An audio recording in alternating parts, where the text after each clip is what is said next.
Welcome to A Fork in Time, the alternate history podcast.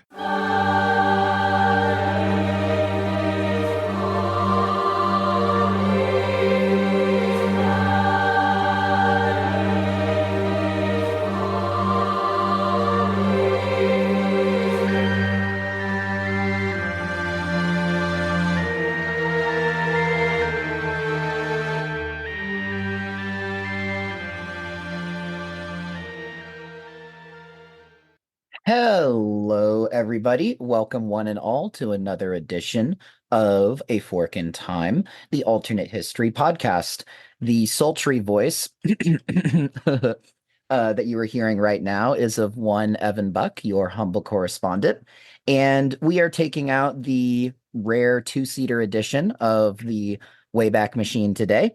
Joining me in our academic endeavor is one Dylan Holzmer. Dylan, say hello to the fine people. And sorry, Chris, we do need to have a representative saying hi to the fine people. Well, at risk of infringing on Chris's copyright, I don't want to quote him, but hello, everyone. All right. So now that we've got this show on the road, let's talk about the background of what we're going to be exploring today. So picture yourself in the year 1932. And in 1932, we are a nation. We're going to the United States. The world is mired in the Great Depression. And there is a new party that is coming into town that has just been elected, the Democrats under Franklin Delano Roosevelt. And of course, us in our timeline think of FDR as the president, a very consequential president, the only one to serve more than 2 terms, who served 3 terms and a little piece of the 4th term. But none of that's happened yet. Instead, you have FDR, who in the 1932 election actually kind of postulated himself as a more conservative Democrat versus Herbert Hoover, the incumbent Republican president, who FDR actually castigated for being a socialist, oddly, which is interesting given the, how FDR's career ultimately developed and him becoming more of a New Deal Democrat. But none of that has happened yet. So FDR is, coming into power, and about 17 days before his inauguration, on a fateful day, February 15th, 1933, one Giuseppe Zangara, a disaffected Italian immigrant, he decided to try and assassinate FDR with a pistol that I believe he bought for the equivalent of $8. And this man, Zangara, is kind of shorter in stature, kind of like another famous man with a Z name of biblical fame, Zacchaeus. He was a little man as well. And so in our timeline, he trying to position himself on a bench, I believe it was, and trying to aim his gun at FDR. And he had the brilliant idea of trying to lean his pistol on the shoulder of a woman to try and steady his shot. And so in our timeline, of course, this brilliant plan did not come to fruition because the woman noticed the pistol and moved her purse from the right to the left hand and twisted his shooting arm. So Zangara was not able to assassinate the president-elect in our timeline. In this alternate timeline, we are assuming that Zangara was a little bit smarter, had a little bit more foresight, and his shot stayed true and was able to assassinate the president-elect Franklin Delano Roosevelt. So Dylan, now that I've set up the alternate timeline, that what happened in our timeline and now what's going to be happening in our alternate timeline, we had some really interesting thoughts about the outcomes of this, the players of this. The most immediate impact, though, is who's going to be president now that FDR is no longer around. Yeah. So this is kind of in an earlier era of American history. Now we're used to the president getting sworn in January, which was the result of a constitutional amendment, basically moving up the date of the presidential swearing in. So you don't have this kind of awkward lame duck period where there's a new Congress, everybody kind of knows what's happening, but it's less of kind of a lame duck inactivity period for the old people who have no incentive to do anything because they're on the way out.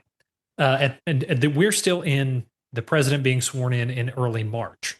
So at the time, assuming Zingara does succeed in killing President Roosevelt, and whether he dies instantaneously or lingers on for a week or two is not super relevant because either way he's out of the picture before the swearing in.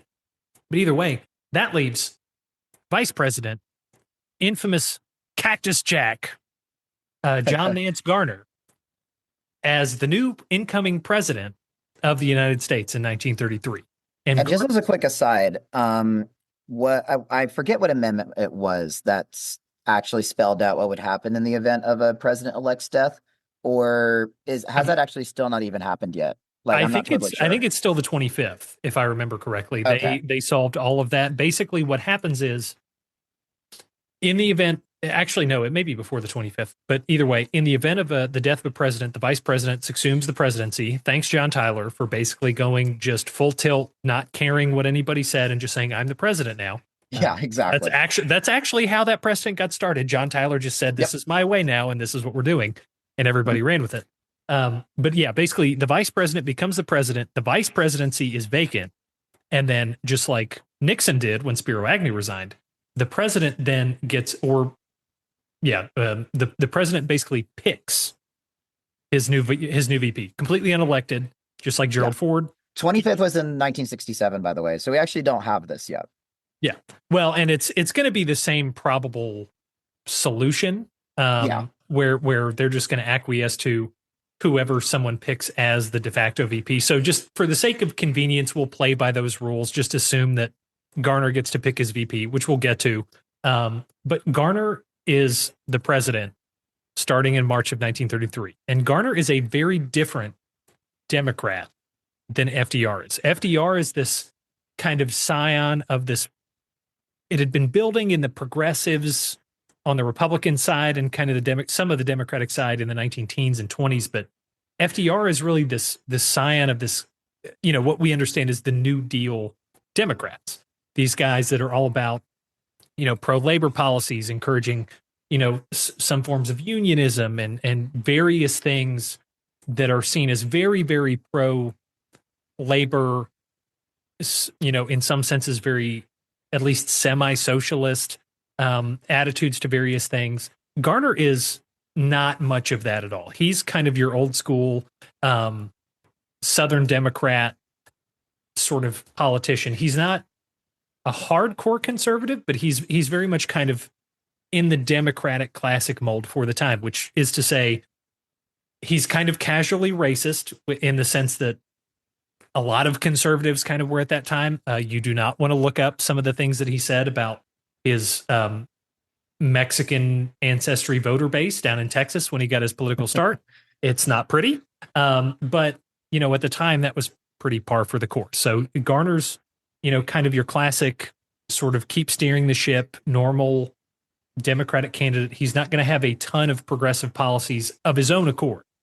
He's probably going to want to do some just because, kind of like Johnson in the aftermath of Kennedy's assassination, while they had different priorities, you understand that when you succeed a president who was elected in place of you kind of have to kowtow to sort of his voter base to some extent to live up to the mandate. And Garner pretty much when it came down to brass tacks at the convention, Garner basically single-handedly gave Roosevelt the election because up until Garner signed on to the ticket, Roosevelt didn't have enough votes to win at the primary. I think he was 87 or some odd votes short. Yeah, Garner had the most votes, but he was still short. And so at risk of deadlocking and everything, Garner basically cut a deal. One might call it a corrupt bargain, where he agreed to be the vice president for FDR in exchange for dropping out. And at the time, as it was kind of reported, and then like later on in the 60s, it was very famously reported that Garner essentially called the post of the vice presidency not worth more than a bucket of warm piss. Now, to sanitize it a little bit, it was widely reported that he said it was more along the lines of a bucket of warm spit, but it is, it's been theorized and it's been made into legend in that form. But it was actually pretty likely, given this is Cactus Jack we're talking about, that he said the other less savory version. Yeah. So Garner is awarded this post, and FDR knew that he had very low opinion of that post. And so then imagine less than a year later, Garner actually being given the post that he really ended up wanting at the start of all this. Yeah. And I kind of want just to kind of encapsulate basically what Garner's first term is going to be like. I want to read a Time quote that talks about him. This is after the fact. This is from 1940, but this quote basically describes what John Nance Garner would be like as a president, absent, throwing a couple of FDR policies to kind of win people over. Cactus Jack in 1940 is 71, sound in wind and limb, a hickory conservative who does not represent the old South of magnolias, hoop skirts, pillared verandas, but the new South, money-making, industrial, hard-boiled, still expanding too rapidly to brood over social problems. He stands for oil derricks, sheriffs who use airplanes, prairie skyscrapers, mechanized farms, $100 Stetson hats. Conservative John Garner appeals to many a conservative voter.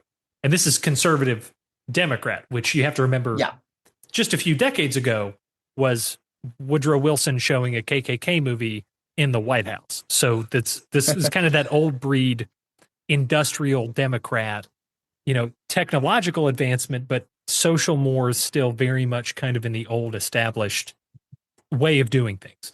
So I think first term, Garner's probably going to do something like, this is the heights of the Great Depression. So he's probably going to still do some things like the TVA and the Works Progress Administration, just for the sheer sake of getting some people back to work. But he's going to be much less sort of pro-labor.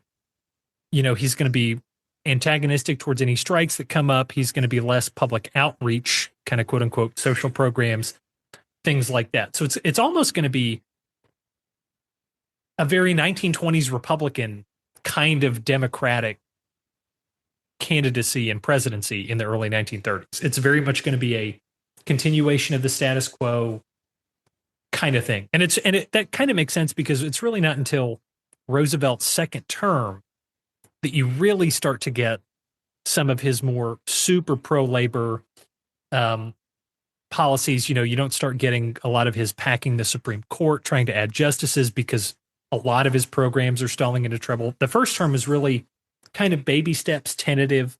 So you can see that would be still probably a lot of what happens just because it's not so much a question of Roosevelt making baby steps. It's just that's as far as Garner's willing to go.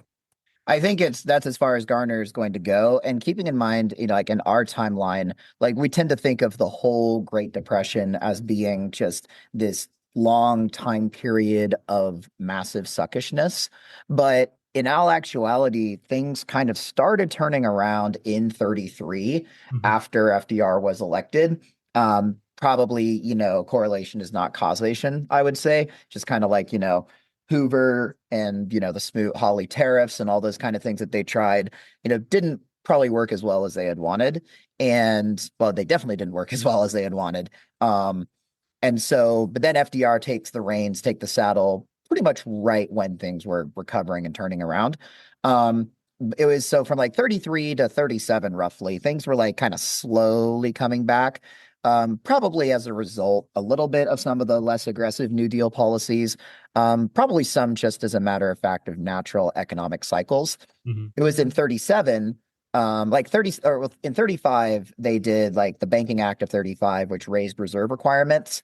That did like a monetary contraction that started things, again, a little bit with the Great Depression. And then 37 in particular was like another mini recession in the midst of a Great Depression, things kind of turning south again. So then when we got into World War II, and we started doing the, rearmament and everything, that's when things, really brought us out of the Great Depression.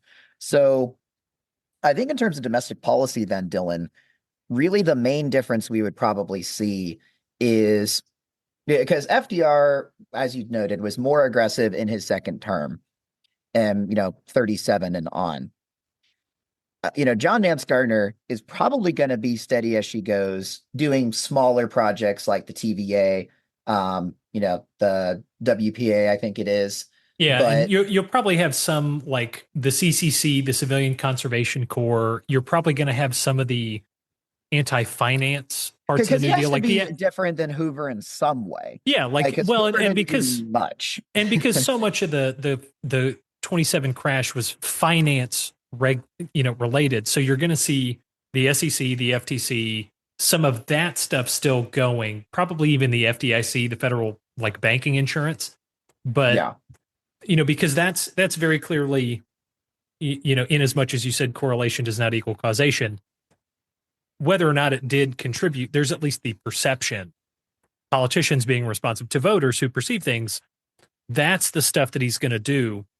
It's, at least it probably doesn't have as many teeth, but at least some version of it, that kind of banking regulation stuff. But yeah, all the more wild pro-labor kind of stuff from his second term, hacking the courts and all that, that is the stuff that Garner is just not going to do. Yeah, I was just about to say, like in our timeline, Roosevelt and Gardner started significantly diverging. Like even before the 36 election, they still ran together. They still trounced poor Alf Landon, sacrificial lamb there. But like we don't really have that as a factor, like the diverging of the two, of that team and their priorities. We don't have that. Instead, what we have is in 33, Gardner takes office and he doesn't have a vice president. So he is going to appoint somebody that we believe is going to be able to help placate some of the labor wing of the party, but also, in Gardner's view, I think still be, ineffective enough in the vice presidential post to not really matter as much. It's more of a kind of a ceremonial thing. So who did we throw in there as the Gardner replacement for VP? Yeah. So we picked kind of a guy who has tried to become president already several times, and based on a bunch of different factors, has never succeeded. Most particularly, and I promise this is not me trying to be intolerant, this is me going somewhere with a point later, his Catholicism, and that is Al Smith. So Al Smith, the runner in the Democratic primaries for 24 and 28, we think would end up being Garner's vice president. One, because he's already well established in Democratic circles. He has a lot of the connections. And he also attracts a version of the party or a base of the party that Garner just doesn't. Al Smith is this kind of Republican-esque progressive party, labor Democrat who, is from a different section of the country. He's a New York Democrat, so he ticks that box too. And also, Garner can, in all of this kind of early New Deal Roosevelt style stuff, if Garner picks Al Smith and then he kind of shifts a lot of that stuff that he doesn't naturally feel inclined to do to Al Smith as kind of the spearhead, figurehead kind of guy, if it goes south, he can just pin it all on Al Smith and say, hey, all these pro-labor Democratic policies, they don't work.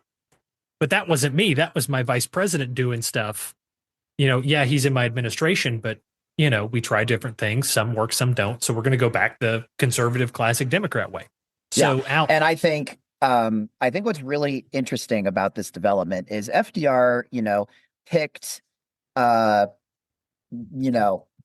Landon or Gardner, rather, excuse me. He picked Gardner, part because of the bargain, but also because they represented different wings of the Democratic Party. FDR's from, the Northeast, Garner's from Texas, from the South, kind of like when, we still had this whole idea of in presidential politics having separate regions and separate polities well represented on a ticket to kind of balance each other out.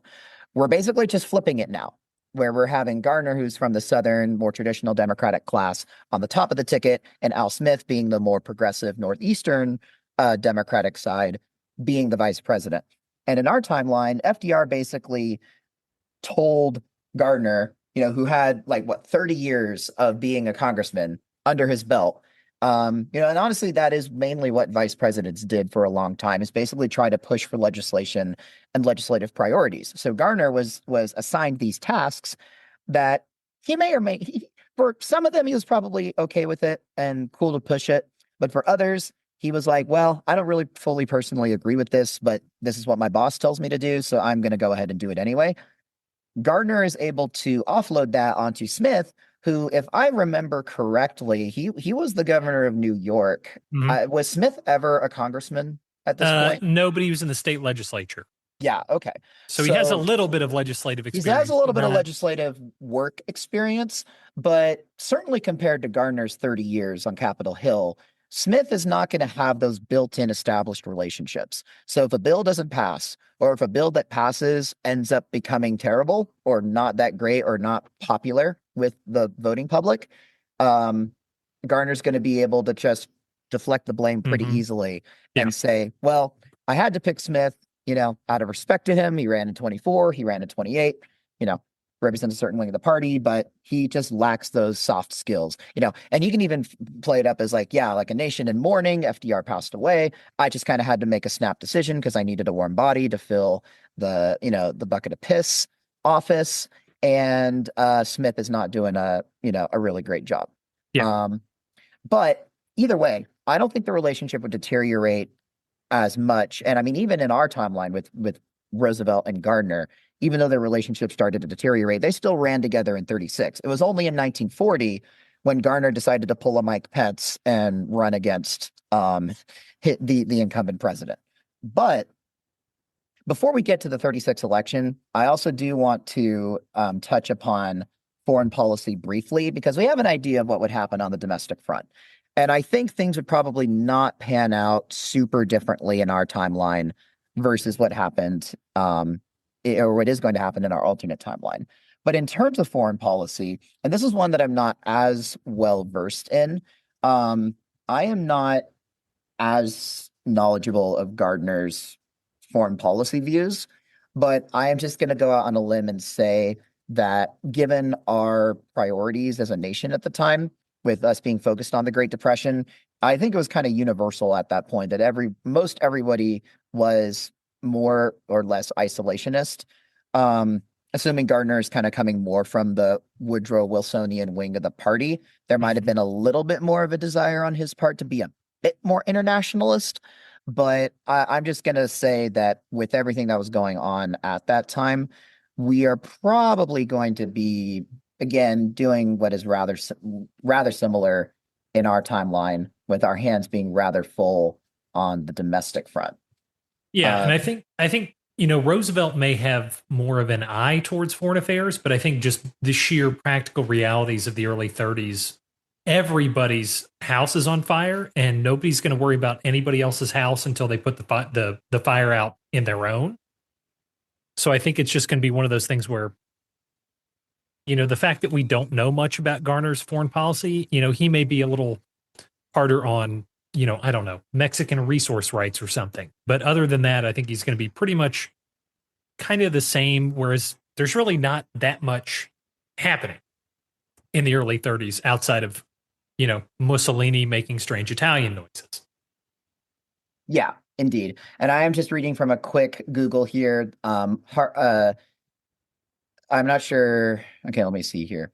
Um, yeah. So Hearst, William Randolph Hearst, who is the famous yellow journalism guy who owns all of these newspapers, who, if he doesn't like someone, all of his newspapers are just going to go to war, no matter how true it is. That he's the source of muckraking, I believe. Hearst, I believe, was in Garner's camp, and he didn't like FDR. But he urged Gardner. He was the main guy who basically saw the writing was on the wall for Gardner's campaign and urged him to drop the nomination. So just kind of reverse engineering from that point of view. Hearst didn't like FDR, but he also wasn't wanting the nomination to go to someone who was just pure Wilsonian League of Nations internationalist. Yeah. So yeah, I think so basically just a quick word on foreign policy in the 30s, probably not a lot would be very different. I do think if Zangara, who is originally like an Italian national who became a naturalized American citizen, if that attempt was successful, there might have been a bit more of ire and suspicion towards Italy, at that point. But I think besides that, I think Dylan, you're probably spot on the money. There's not going to be too much that we would necessarily maybe change differently. So, all right. I think with all that in mind, now the battle lines get drawn for 1936. And on the Democratic side, we have somewhat of an interesting situation because, of course, Roosevelt's gone, Garner's president, and Smith is taken out as a possible challenger because he is the vice president. Who do we think are going to be possible opponents to the incumbent president on the Democratic side? Well, I think since we've harped so much on the differences between kind of a pro-labor Democrat and sort of this Cactus Jack conservative standard Democrat, I think you're going to see, even with the token inclusion of Al Smith as the vice president, I think you're really going to see the progressive side of the Democratic Party being the one that presents all the really interesting options. The most obvious one that some people may be thinking of due to the time period is probably Huey Long. We're not saying he survives his assassination attempt, but he's probably the loudest voice outside of the administration for some of these policies. Every man a king, everyone deserves, the ability to have good things in life, a house, a car, blah, blah, blah, blah, blah. So those ideas, instead of coming from an FDR kind of New Deal political machine that's entrenched in the White House, they're coming from the outside. Huey Long is going to present some of those ideas, but I think he's enough of a firebrand.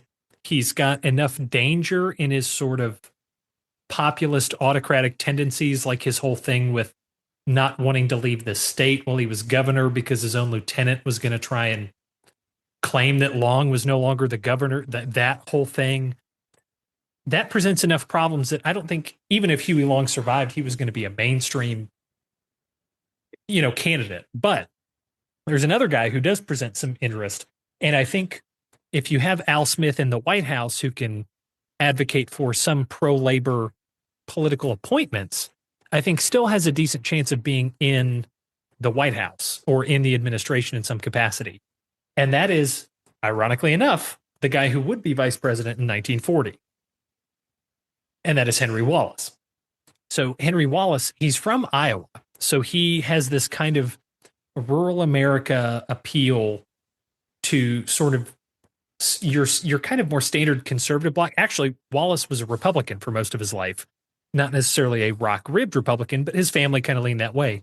It was only in 36 that he really switched to becoming a Democrat. So you can kind of see him as, Garner might appoint him as a sort of labor familiar farm guy who's a Republican but willing to work in a Democratic administration. And then he starts shifting to being sort of more pro-labor. And Wallace, I think, makes a really interesting kind of progressive wing. That's kind of my main candidate. I also think, I got to do a quick Google here to see if he's still around. I think Robert.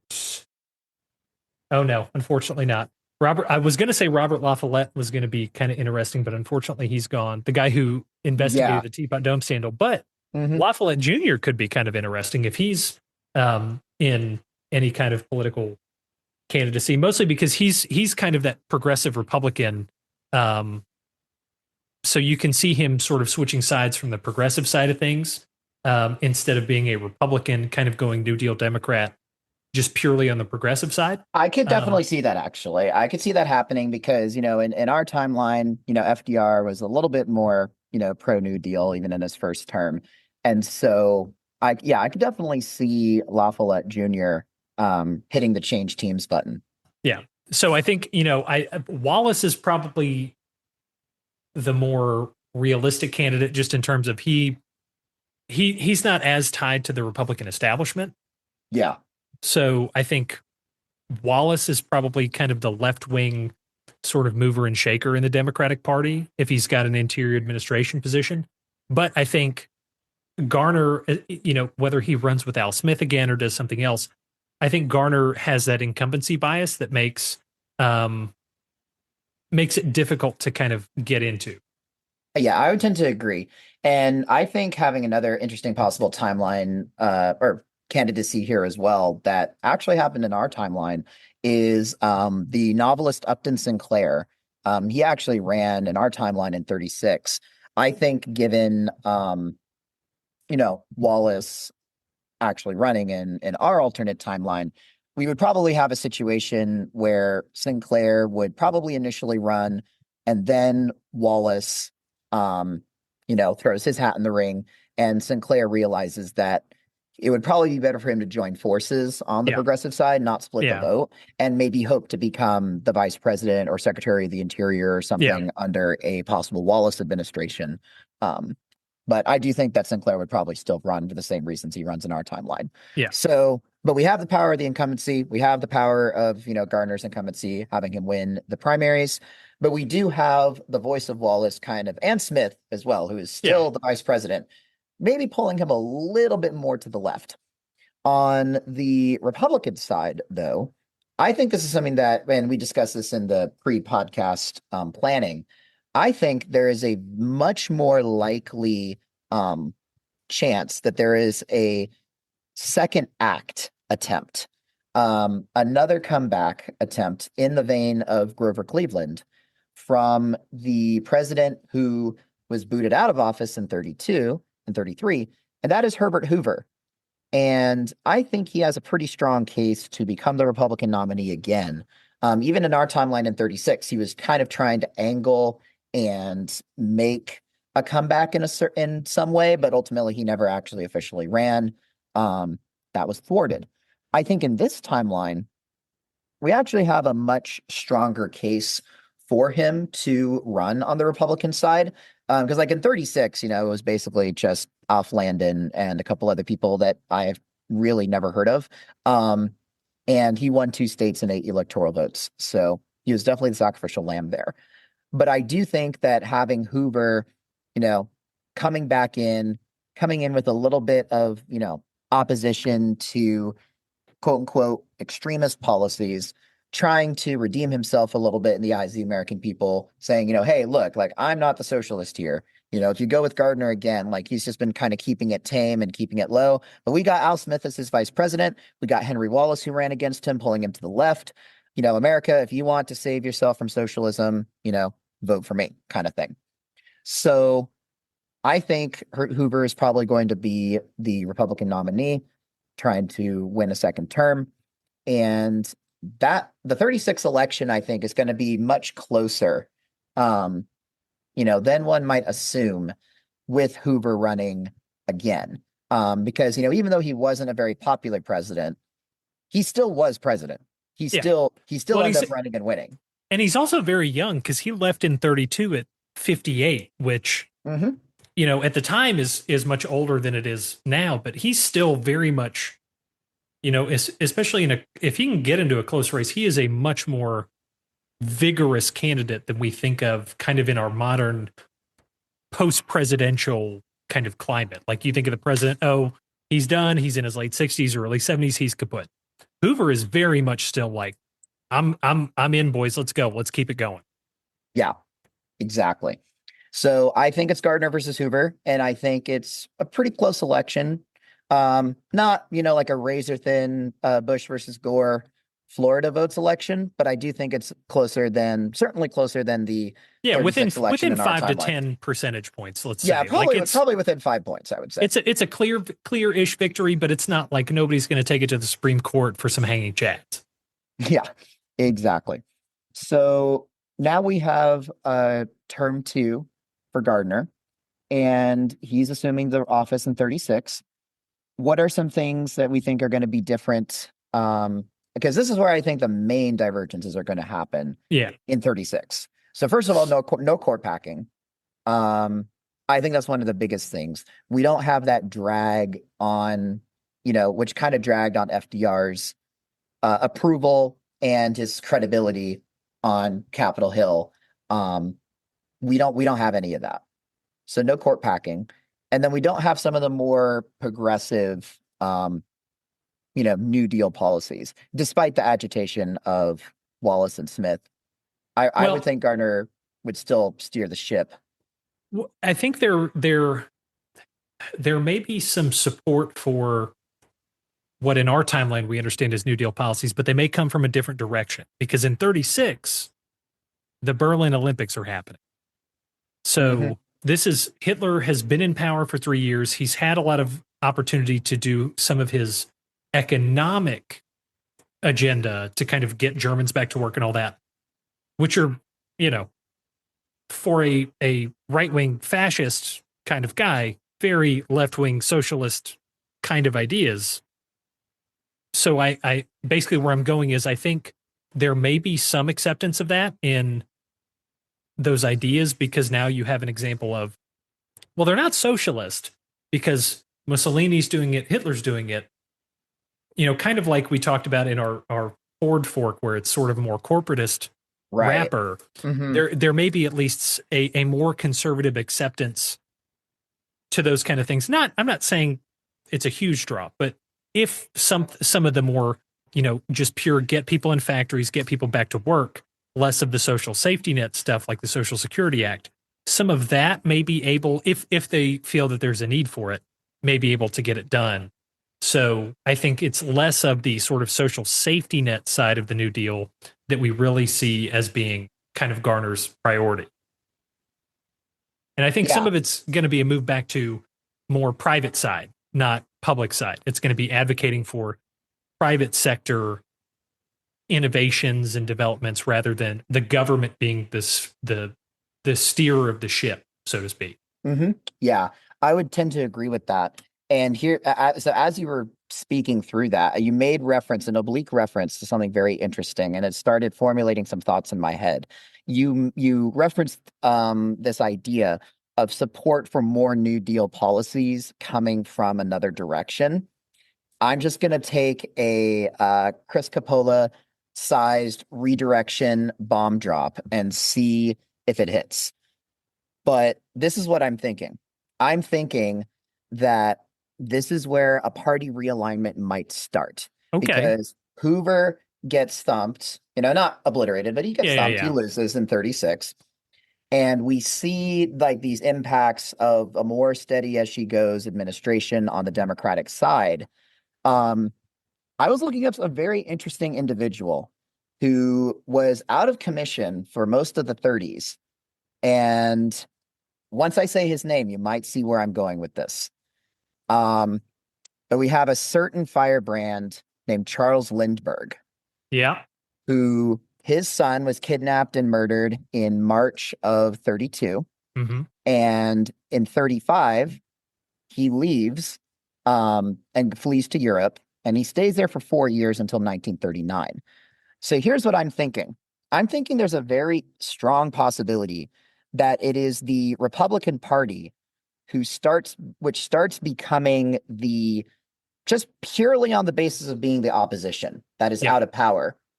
They might become the vehicle, in my view, in my humble estimation, for agitators who are looking for a more active role in a government role in public life.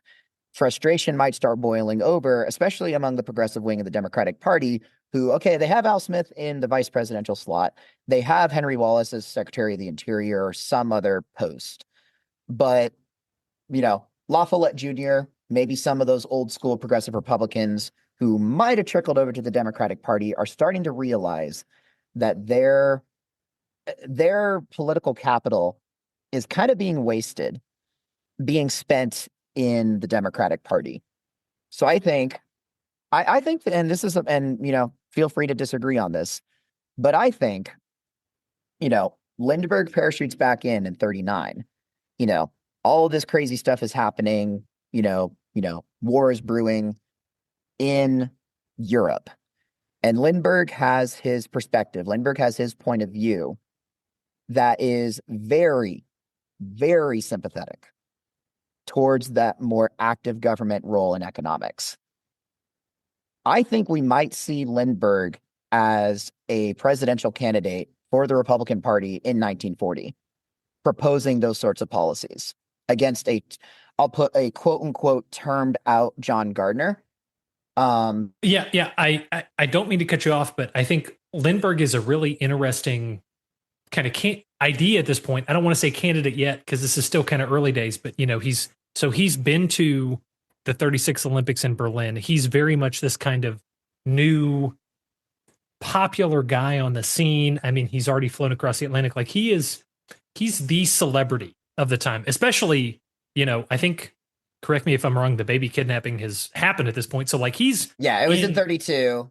Yeah. So he's got public sympathy. He's got celebrity, as much as we try to avoid being overtly political on this podcast in terms of just sheer kind of political analogy, he is very much kind of like the 2016 Donald Trump of the 1930s in terms of just how widely his name was known, how well everybody sees him. So if Lindbergh starts this kind of America first, semi-pro-fascist, isolationist kind of stuff, I think it's very much, especially in a John Nance Garner, more conservative Democratic administration, I think it's going to be it's going to be more well received. I don't want to say people are going to do it with open arms because there's still problems, just like with Huey Long, like we talked about pre-36 election. Yeah. But I think that there's going to be a much more kind of open skein of the Democratic Party that goes along with that, especially in a Garner-esque Democratic Party where you probably can also imagine there's at least somewhat more KKK, nativist, almost know-nothing kind of remnant sort of values in sort of the more conservative end of the Democratic Party. And I think that really, in sort of the political zeitgeist of the late 1930s, presents a kind of interesting alternate Democratic Party that Lindbergh's wading into and is really going to kind of present some opportunities in. But I think I cut you off. I didn't mean to interrupt you. Yeah, no, that actually produced some really interesting thoughts of my own because, looking at our timeline, like in 1939, I think it was, February of 1939, we had a 20,000 person strong Nazi rally at Madison Square Garden. So Jesus. we had like a decently strong, the whole America First. That was a German America Bund, right? And that was the German American Bund, right? Which is basically openly fascist, openly pro-Nazi. They hosted a 20,000 person rally in our timeline at Madison Square Garden. So I think the popular uprising support could be even a little stronger with this more, isolationist, conservative, Gardner administration in the wings.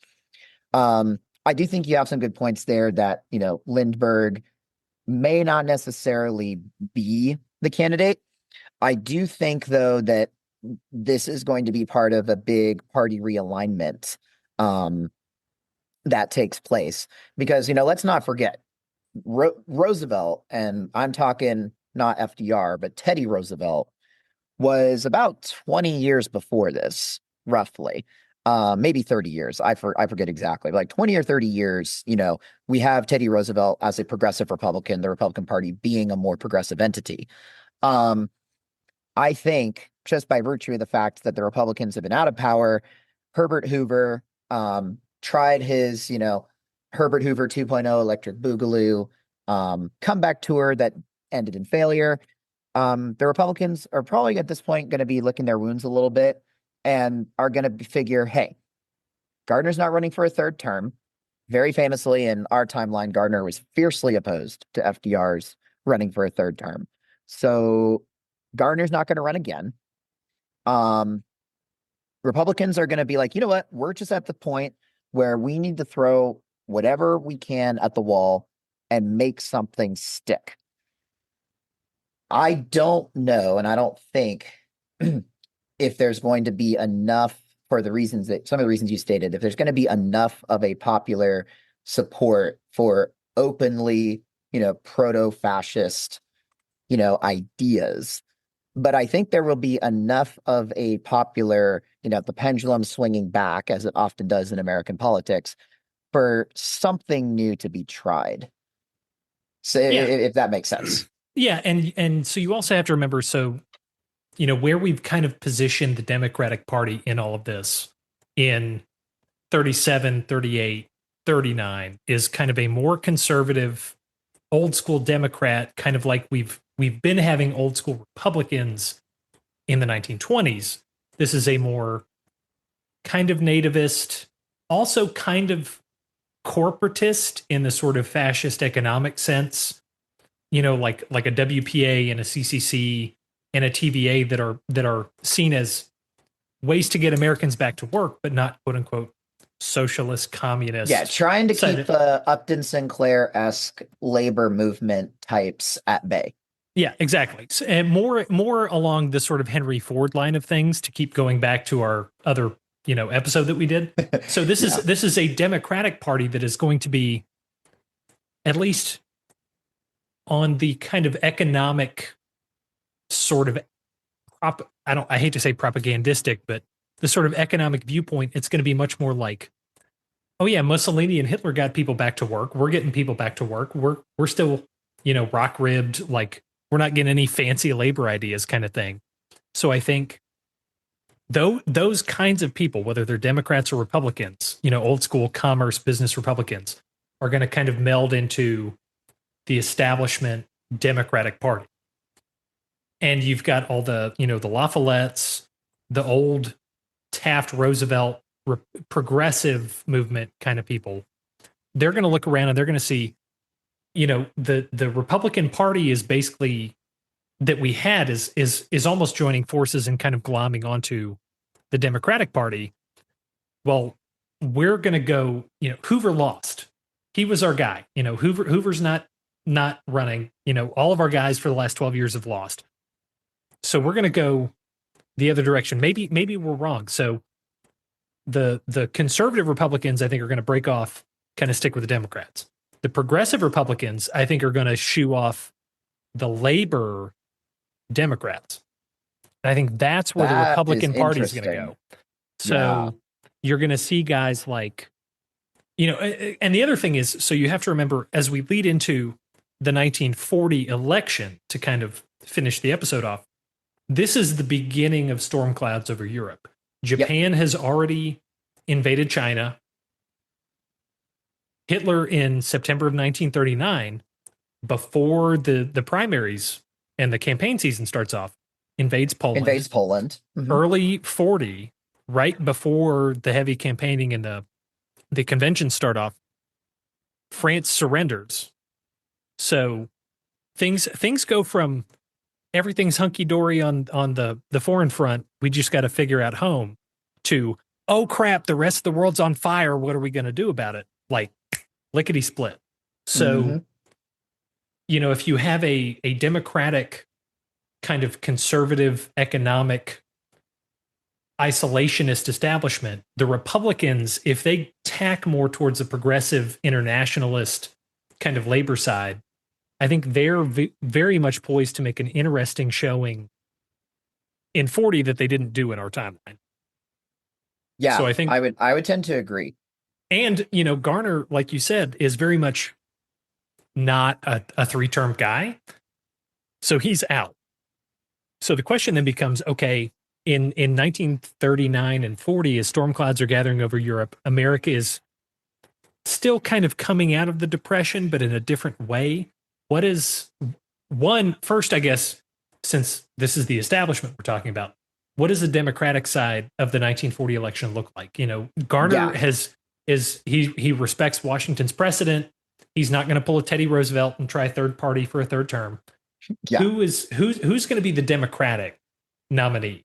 Yeah. So, considering what we have, left, I guess you can say, quote unquote, we have Al Smith, who has served as faithfully as vice president for 8 years.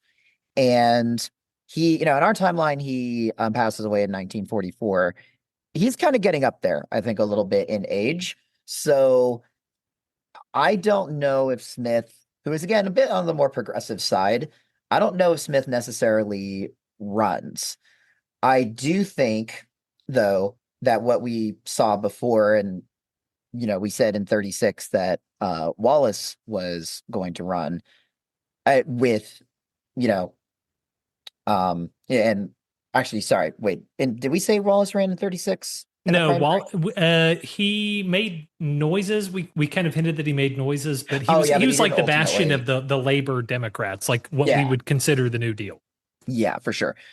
So I think in the very probable absence of Smith, I don't think he has gas left in the tank after 24, 28, and 8 years of vice presidency, with the Gardner administration.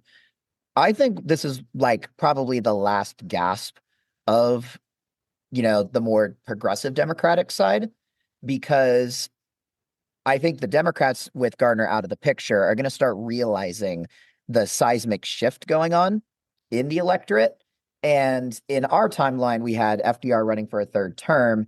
And I believe it was Wendell Willkie who ran against him in 40. I sometimes have a hard time keeping straight the four Yeah, Republicans who ran against yeah, and lost. Roosevelt and all lost in epic fashion. I do believe it was Willkie in 40 and Dewey in 44. Or not for well, no, Dewey was against Dewey in Truman. 48. Or Yeah, Dewey in 48, yeah. yeah, he's the No, newspaper guy. I do think didn't No, Dewey he run in did. 44 Yeah, as he did well? run in 44, but Yeah, yeah, 48 yeah. is the newspaper loss. 48 Yeah, is the famous newspaper loss, yeah. Um, so so we have Wendell Willkie who ran in our timeline. It was FDR, who's the more progressive FDR, New Deal FDR, versus a more progressive Republican who was basically out there saying, okay, FDR is not doing New Deal well enough. We as Republicans are going to try and win by basically saying we'll do the New Deal but better. Right? wait, hang on. We went from FDR's dead to FDR's alive, and Wendell Willkie is now running as a better FDR against FDR. I'm confused No, because FDR's I'm saying what happened in our timeline okay. to set up Gotcha, what I think is going to gotcha, happen in the alternate gotcha, timeline. So in gotcha. our timeline, FDR runs as the progressive New Deal candidate, and Wendell Willkie runs as, progressive light, Yeah. essentially. Well, at least more internationalist. And a little more Because Wendell internationalist. Willkie was a corporate executive for most of the 30s. Like he headed, I forget what, some big corporation in the Southeast. Like he fought against some of the TVA and stuff. But like I get where you're going. You kind of get what I'm trying to say here. Yeah. I think that sets up in this alternate timeline something curiously very similar as it kind of turns out in the end. I think we're going to have both the Republicans and the Democrats trying to out progressive each other, in my view. I think that we have Wallace on the Democratic side, and we have a very fierce primary battle between I'll call it the Lindberghian wing, because I don't necessarily know if it's going to necessarily be Charles Lindbergh, but let's just say a Republican Lindbergh-like stand-in, or we can just say Lindbergh for the sake of argument. We have Lindbergh running on the Republican side, but we also have, I think, Wendell Willkie running and winning the nomination in a bitter primary battle with the Lindberghian wing and becoming the 1940 Republican nominee. Okay. So I like where you're going. I just want to swap some pieces around. Sure. So I think Lindbergh does run, but I think he's very much not progressive. So I think he runs Democratic side as kind of the continuation. You think Willkie runs Democrat? No, Willkie runs Republican. Lindbergh runs Democrat. Oh, okay. Yeah. So I think Lindbergh kind of takes the sort of isolationist, nativist part of Garner's establishment Democrats. And then I think because the Democrats want to have somebody, they see the storm clouds brewing, they want somebody who's still establishment, but kind of more establishment, for lack of a better word. I'm thinking of somebody like Cordell Hull, who in our timeline was Secretary of State after he left the Senate to join FDR's administration, but was still kind of, Southern conservative-esque, was a proponent of some New Deal stuff against others. He represents basically in this timeline that kind of middle of the road establishment Democrat who he's in the Senate, so he understands how the game is played. Being in the Senate, he's dealt with some foreign policy stuff like understands enough of it to be able to get around. I think he presents a really interesting kind of counterpart to Lindbergh on the Democratic side. And then I think on the Republican side, you have, honestly, I think Wallace might flip back. So Wallace, Republican family growing up, he only switches to Democrat in 1936. And then he's kind of more progressive pro-labor, which makes sense knowing Wallace's personality. But if you think about 40, where the Republicans are kind of shifting tack to in this timeline, more progressive, more kind of pro-labor, but less kind of like big government pro-labor, more like, small government, freedom of the working man to unionize as he sees fit, less government intervention in the sense of, because under Garner, you're going to have government intervention in labor, but more against labor. It'd be more against labor at that point. Yeah. So the Republican advertisement is, hey, we're not going to interfere with labor's negotiations with capital. To use a very left leaning descriptor, but like it's that kind of thing. They're going to be sort of more independence, free enterprise, meaning if people want to, and this is to take a modern anti-union stance and kind of twist it on its head. If people want the right to work, they also have the right to unionize.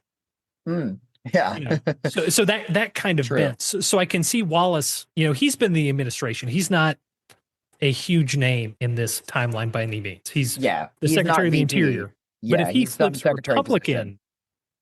Republican, that's enough in the news to get him at least in maybe the VP slot.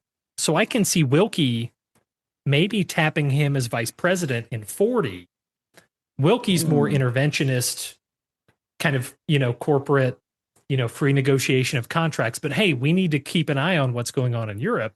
Yeah. Wallace kind of has enough of the New Deal Democrat ideas behind him and some of the, Secretary of the Interior, Secretary of Labor, Secretary of Commerce type foreign, domestic policy stuff that he presents a really kind of interesting combination. And so Wilkie was born in Indiana. So you get kind of this middle of the American heartland kind of ticket, but not, this is coming into a time where that doesn't necessarily matter. We're moving out of the old, for at least a little bit of time, the old, we need to balance the ticket kind of deal. So I think Wilkie and, whether it's Wallace or somebody else like Lafayette Jr. or one of these old kind of progressive Republican types, I think that ticket versus a kind of middle of the road conservative Democrat versus Lindbergh Democratic primary really presents an interesting kind of opportunity. Yeah. I think that sets up the 1940 election very well. And, probably where we're going to end off this episode. We have to find a place to end things off somehow. And I would love to explore the possibilities of, that 1940 election and how a more internationalist Wilkie, assuming he, of course, assuming he wins, which I would say there's probably a decent chance that he does. I'll also comment here as well that I think that you're right, that the whole balancing the ticket thing won't be as much of a factor because given the degree of the storm clouds forming in Europe and, in Asia, there is probably going to be significant enough concern to where that is not going to be, that old power broker sort of play is not going to be as vitally important. I do think though, and after you kind of spelled out your thoughts there, I think that the Lindberghian wing going to the Democrats makes a lot of sense, especially given that Gardner has some of that old school latent casual racism, in his camp. So I actually think that makes a lot more sense. I think, we set up the two Gardner terms pretty well. We set the stage for the 1940 presidential election. I think this is a really interesting episode, seeing where things would stay the same in a lot of ways, but also end up turning out rather different. And if we do decide to revisit this in the future, possibly a very different outcome of oh, not outcome, but I would say probably a very different tactical approach to World War II. Yeah, that, and I think if you have this kind of, because this episode really seems like, to me, it's been all about sort of the party politics of the 1930s and how Yeah. that might have shifted. So I think World War II is going to be different, but I think what this really gets into is the different attitudes after the war, because I think that's the main thing that this would focus on, because we have now completely flipped the party realignment. yeah, we haven't because at one time you still got kind of the Democrats being big government, but it's less in support of the people and more kind of conservative. It's this weird thing where, like, somehow I can still see Ike being president, but the 50s somehow are, it's this really weird, I don't even know how to describe it, of like so much is the same but so much is different I know, in terms of the potential. Yeah. It's this is one of those episodes where I feel like, you know, compared to like Toulouse or the Islamic Reconquista episode that we did, where it's like this one little thing dovetails so much and affects the entire course of history. This is such a fascinating fork that really kind of doesn't move the rails that much, but it moves them just enough that, like, it still makes for an interesting discussion. Yeah. And I think it really has more longer legs and dovetails the further down you get, further downstream, because we have the possibility of the Democrats. No, there's no, like, so you have the counterweights. Okay. You have like the Republicans, they have Ronald Reagan, right, as kind of their main patron saint. The Democrats' main patron saint, I would say, even up is until still now, FDR. Is still FDR. We do not have that in this timeline. Mm-hmm. And I'm just going to say right now, I don't think Cactus Jack is going to be that guy. It's going to be that guy. So I think there's a possibility that maybe, and this is something I'll just throw out at the very end here, maybe, you know, with Eisenhower, with Ike, okay, he was so apolitical that both the Republicans and the Democrats in our timeline courted him to run for their ticket. I think this is actually the most, possibly a very likely timeline where we could actually possibly get Ike running on the Democratic ticket. Yeah. As a possibility. Yeah, I can see it. Yeah. Yeah. So, and then Ike maybe becomes the more conservative Democratic patron saint. I don't know to the same. I don't think it would be the same degree that FDR was. FDR, I feel, is such a seismic presence with the New Deal, with everything going on. Yeah. But Eisenhower, you know, when you look at our timeline, he had the interstate, you know, system and everything. He had a lot of big, massive infrastructure projects going on. Oh, yeah. You know, so I think Eisenhower would probably possibly become a mini FDR patron saint, maybe not the Democratic patron saint, but or like a Lyndon Johnson, if he, you know, instead of being VP in 60, runs for president in 56 or 60, and his sort of Great Society is part of a, you know, kind of progressive Republican rap instead of a New Deal Democrat rap, becomes kind of the new bastion of the new Republican Party. You know, it's all kinds of, this is almost, the analogy that came to my head is, this is less like, you know, a butterfly flapping its wings and there's a hurricane on the other side of the planet that changes history, and more like Philip J. Fry falling into a, you know, cryogenic chamber in 1999 and waking up in 2099. No, 2999. Sorry, it's been a while since I watched Futurama. And somehow the world is both very much the same and very different at the same time. Yeah, definitely one of those more Futurama-esque episodes here. All right. Well, I think we've about squeezed it. Yep, I think we've about squeezed all the blood out of this turnip. If there's no other burning parting thoughts, I think now's about as good as time as ever to ask the age-old question. If we happen to encounter a fork in time, what, pray tell, do you believe we should do with that? Always take it. Always take it. Thanks for tuning in, guys.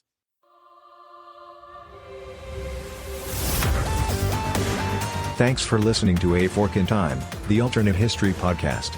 Learn more and provide feedback by visiting our website at www.aforkintimepodcast.com. Connect to us on Facebook at facebook.com/aforkintime or follow us on Twitter at AFIT Podcast. If you want to support the show financially, visit our Patreon page at patreon.com/aforkintime. We hope you will join us next time.